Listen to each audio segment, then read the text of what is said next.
day after I lost this last fight, some of my cousins were celebrating my loss.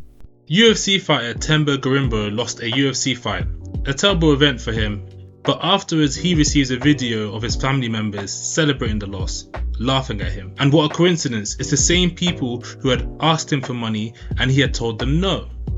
He says in an interview, he says sometimes he has people come and ask him for $5,000. He isn't rich, but even if he was, he doesn't have to give it to you. The level of entitlement from those family members is absolutely disgusting, and I hate how I can relate to this. And do you know how much that eats you? Yeah. Because all I try to do is better for everybody.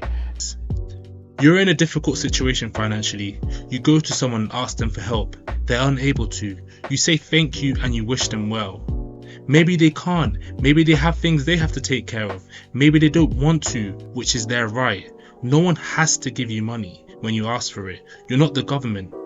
You are asking for a favor. This is optional. But in some families, unfortunately, it feels like you have to say yes, or else you're evil, or you're an enemy, or you want them to be broke, you want them to fail, you like seeing them suffer, you don't like them, you don't love them. Help you, but like maybe I build a well for the community, and then one person gets angry that why did you build the well? It's closer to this guy's house, not that person's house. I'm not saying this is just an African or black people thing, but this is my culture. Me, someone who was born in the UK, my mum and dad came here from Sierra Leone. People in Sierra Leone and other countries like it have this belief that everyone in the UK or America or etc., including family members, are doing better than they are, and they have to be. And it's true. The standard of living is far better than there. It's more economically developed country, and Sierra Leone is a third world country. With that higher development comes higher cost of living.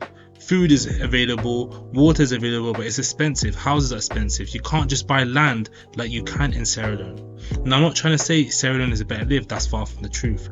My point is that to assume everyone, including family members who live in the UK, are super rich can give lots of money away is false. But here's the most important part.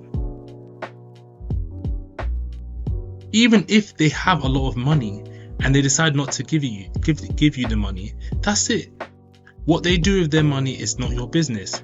My parents and other people's parents have this belief they have to send money back home. And from the outside, that looks like a great action.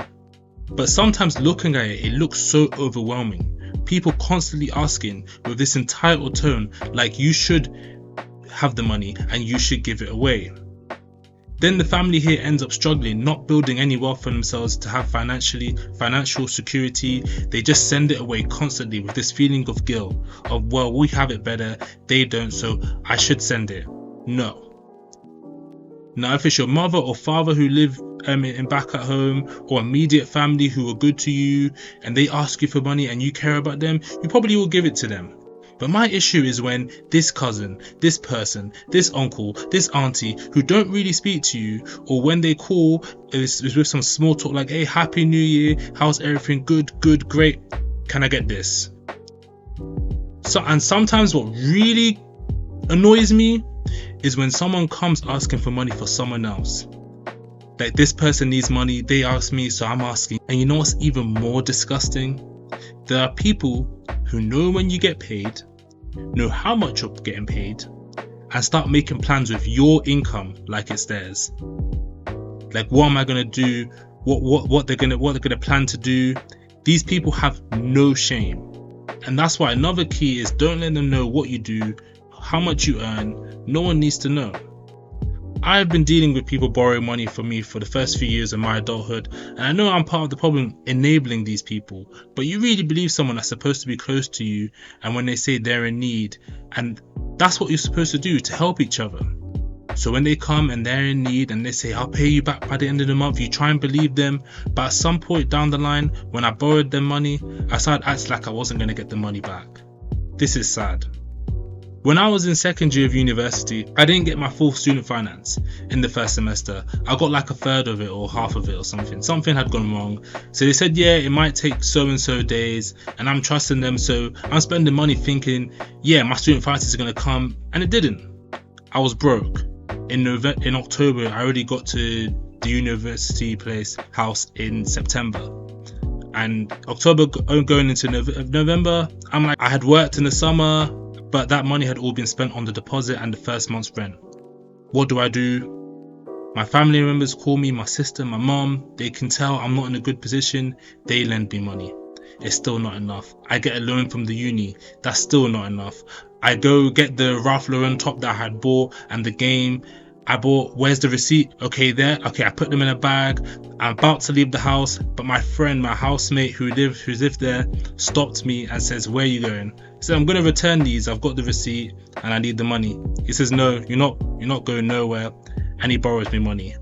And with that extra help from those 3 people, who I'm very thankful to this day, I was able to survive the tide of getting until I got my SFE back and it was sorted. And I stayed up that night. They said it was going to come through at 12 a.m. And by 12:05, all 3 of those people have been paid back. And I vowed to never ever put myself in that situation again, where I overspent and had to borrow money from others, burdening them with my incompetence and greed. That was 5 years ago. I never asked those people to borrow. They wanted to help me, and I was very, very grateful. But if they hadn't helped me, I wouldn't have cursed them, wished bad upon them, under this disgusting entitlement that they should have helped me. Instead, I would have put that energy into thinking of other solutions to get out of that mess, and then long-term solutions to never get into that situation again.